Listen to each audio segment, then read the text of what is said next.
দিবানৈশ prize money cricket খেলত ব্যাপক অৰাজকতা খেলৰ পৰিচালনাৰ নামত খেলুৱৈক প্ৰবঞ্চনা খেলৰ নামত এয়া কি চলিছে কলগাছিয়াত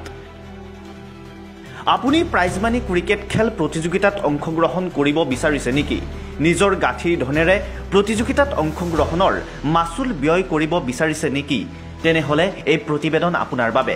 প্ৰথমে এই ভিডিঅলৈ মন কৰক কোনটো দল কাৰ লগত খেলিব হিয়া নিৰ্ণয় হ'ব লটাৰীৰ যোগেদি কিন্তু কোৱাৰ্টাৰ ফাইনেল খেল পৰ্যন্ত কোনো লটাৰী নকৰিলে আয়োজক কমিটিয়ে চাঞ্চল্য সৃষ্টি হৈছে খেলুৱৈসকলৰ মাজত হেখত উপায়ন্তৰ হৈ খেলুৱৈসকলে আগবাঢ়ি আহি এই বিষয়ে খেল পৰিচালনা সমিতিক সেই বিষয়ে অভিযোগ কৰে যদিও খেলুৱৈৰ অভিযোগৰ প্ৰতি গুৰুত্ব নিদিলে আয়োজকসকলে খেল পৰিচালনাৰ নামত মৈমতালি খেল পৰিচালনা কমিটিৰ ৫,০০০ টকা খেলৰ নামত ব্যয় কৰি এনেবোৰ খেল প্ৰতিযোগিতাত অংশগ্ৰহণ কৰাৰ পাছতে খেল পৰিচালনাত যদি এনে ধৰণে অৰাজকতা হয় তেন্তে খেলুৱৈসকলৰ মনত নিৰাশ হোৱাটো স্বাভাৱিক কথা শুনক খেলুৱৈ এগৰাকীৰ মুখেৰে হয় মোৰ নাম সৰফৰাজ আলম মই অভয়পুৰী লালমাটিৰ ক্ৰিকেট টিমৰ অধিনায়ক হয় আপোনালোকৰ চেনেলৰ মাধ্যমেৰে মই এখিনিয়ে ক'ব বিচাৰো যোৱাকালি কলকাছিয়া প্ৰিমিয়াম লিগত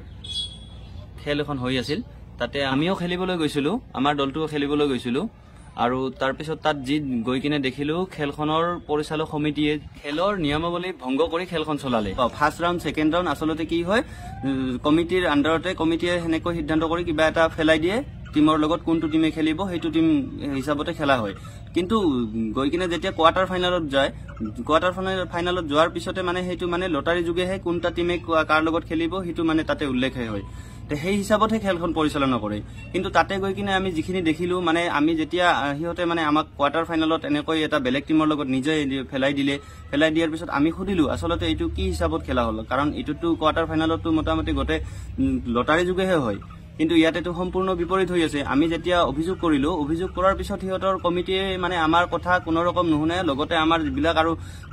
মানে দলৰ মানে অধিনায়ক আছিল প্ৰত্যেক দলই মানে এইটো মানে হেৰি কৰিছিলে কিন্তু হিহতে কোনো ৰকম নামানিলে হিহতে আৰু উল্টা আৰু আমাক এটোৱে কৈ আছে কয় আমাৰ কমিটিৰ সিদ্ধান্তয়ে আমি চূড়ান্ত সিদ্ধান্ত এনেকৈ খেলা পাতিম এনেকৈয়ে হ'ব যেতিয়া আমি জয়েন কৰিলো ৪,৯৯৯ টকা দি গোটেই নিয়মখিনি আমাৰ ওপৰত মানে কৈ দিলে যে এনেকৈ এই নিয়মতে খেলা চলিব কিন্তু পিছত যাই কিনে যেতিয়া টকাটো দিয়াৰ পিছত হিহতৰ গোটেইখিনি কথা আৰু গোটেইখিনি মানে নিয়ম এটা মানে ঠিক নাথাকিলে এনেকৈতো নহব আসলতে আমি ইমান দূৰৰ পৰা খেলিব যাওঁ খেলুৱৈসকলে বহুত বাহিৰৰ পৰা আহে এই গোটেই পৰিশ্ৰমবোৰ আমাৰ এনেই যায় বাহিৰৰ পৰা আপোনালোকে খেলিব আহা যিমান টিম আহিছে সকলোকে আপোনাক মই এটোৱে অনুৰোধ কৰো যেন এনেকুৱা খেলত যেন আপোনালোকে যেন আৰু যোগদান নকৰে আৰু যদিও কৰে তেতিয়াহলে আগতে আপোনালোকে নিয়মাৱলীখিনিৰ বিষয়ে ভালকৈ চোৱা চিতা কৰিহে সেইখন খেলত আপোনালোকে যোগদান কৰিব আৰু সমিতিয়ে যদি কিবা কাৰণত এনেকৈ যদি হঠাৎ যদি নিয়ম বদলাই দিয়ে তেতিয়াহলে আপোনালোকেও প্ৰতিবাদ কৰিব কলকাছিয়া প্ৰিমিয়াম লিগৰ পৰাই আপোনালোকেও সাৱধান থাকিব অলপ কাৰণ হিহতে যিটো কৰিছে আপোনালোকে নিজে জানে আৰু এনেকুৱা খেল পৰিচালনাত আমাৰ কোনো টিমে মানে সন্তুষ্ট নহয়